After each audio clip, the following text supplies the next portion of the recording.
networks power many of the technologies we use today, but how do they actually learn? In this video, I'll break down what happens inside each layer and neuron of a neural network, explaining how they process information and adjust their weights. Then we'll explore physics-informed neural networks and how they integrate physical laws into learning. Let's dive in. Let's say that we have safety simulations from different knockoff 4-digit airfoils at different angles of attacks. And we have the lift and drag coefficients for these airfoils. And we want to train a neural network based on these data. Let's say that we have 20 different airfoil shapes at 5 different angle of attacks, and we have CL and CD for those. Then we will have 100 different safety simulations to use as data.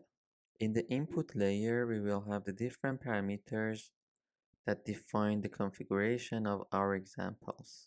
Here we have M, P, and T, which are the three parameters that define any 4-digit knockout airfoil, and also alpha, which is the angle of attack.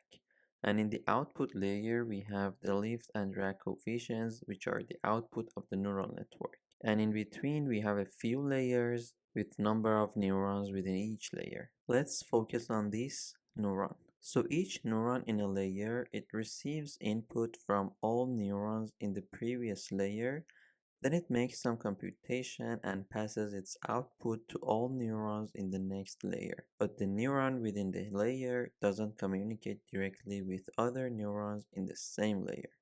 Now let's see what happens within each neuron.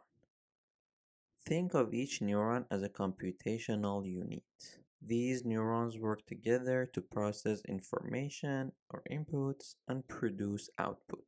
So this is the first neuron of the first layer, where we have 4 inputs from the previous layer. Then we will assign a weight to each one of these inputs and calculate the weighted sum.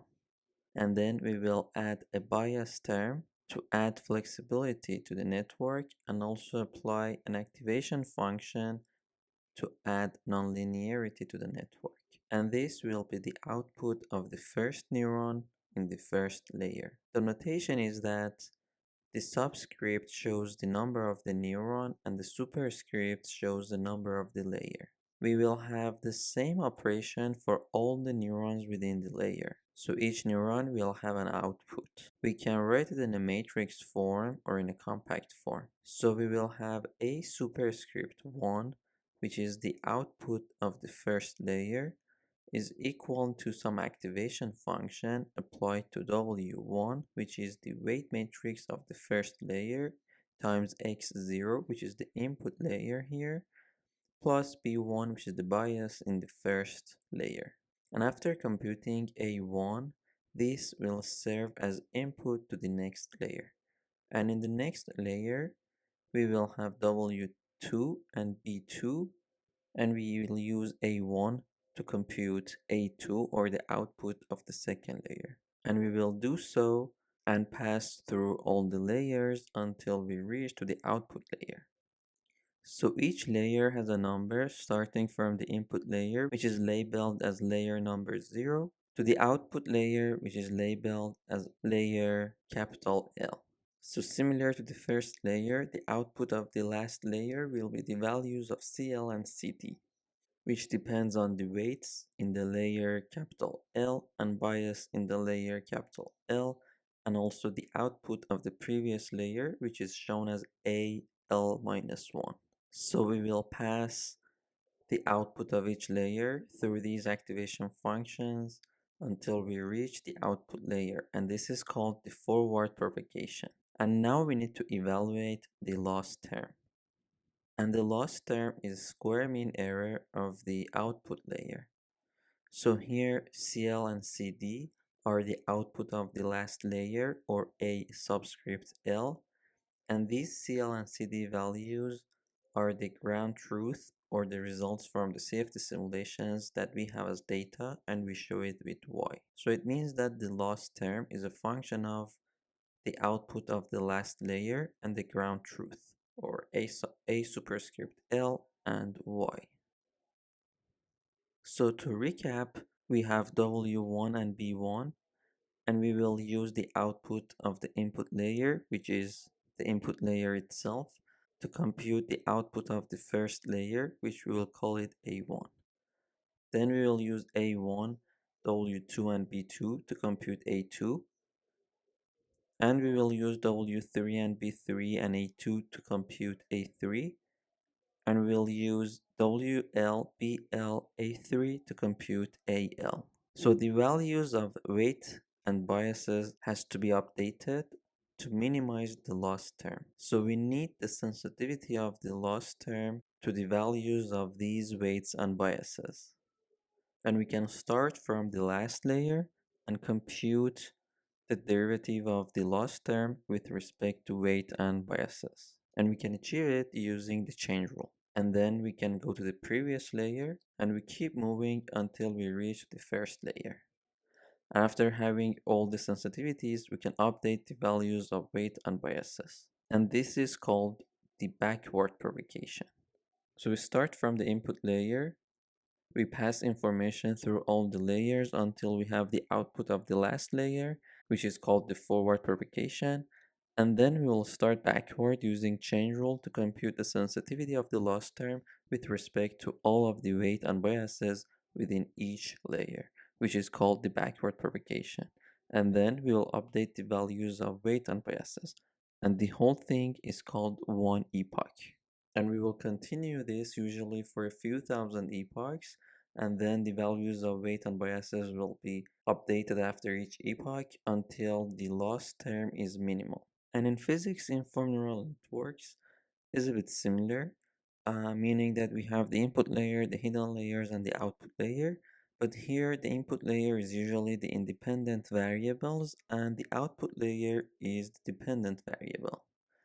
And then we will use the automatic differentiation to compute the derivatives of the dependent variable with respect to the independent variable so that we can form the residual, boundary condition, and initial condition losses. And here we can include data or we can neglect the data. And then we will continue to train until the total loss, is below a threshold. As an example, let's consider this equation, which is the Poisson equation in 2 dimensions. The independent variables are x and y, which are in the input layer, and the dependent variable is u, which will be in the output layer. And we will use automatic differentiation to compute the derivatives of u with respect to x, both the first order derivatives and second order derivatives.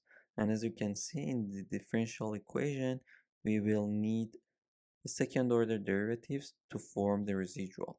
And the first order derivative can be also used in case we have a Newman boundary condition.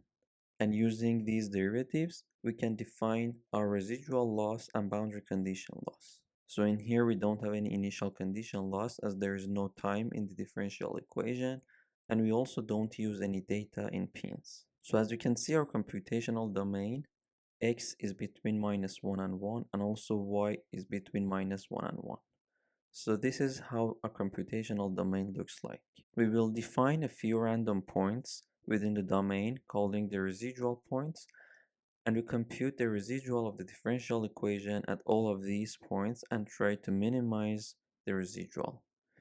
And we also need to define some boundary points to impose the boundary condition. Another variant of pins is the variational pin, where we are interested in the weak form of the differential equation.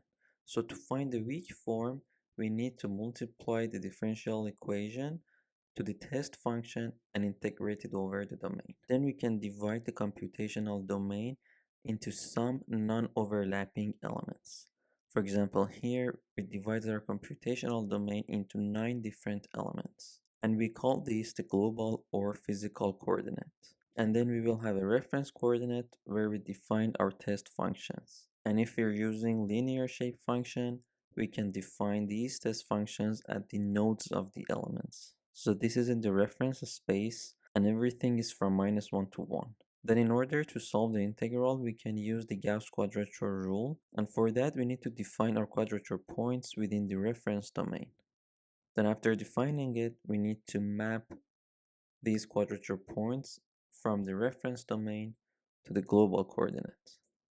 And we will do it with a mapping function. And we have to do that for all the elements in the global coordinate. And after defining all the quadrature points, now we need to evaluate the integrals. And in VPIN or HPVPIN, the implementation is that they use nested for loops in Python to compute the integrals. So UXX is evaluated at each quadrature point within each element. And also the test functions that are defined in the reference coordinate will be evaluated at all global quadrature points. And Wi is the Gauss weights. So this was a very high level explanation of how neural networks and physics-informed neural networks work and how they are trained. So please leave a comment if you have any questions regarding these explanations.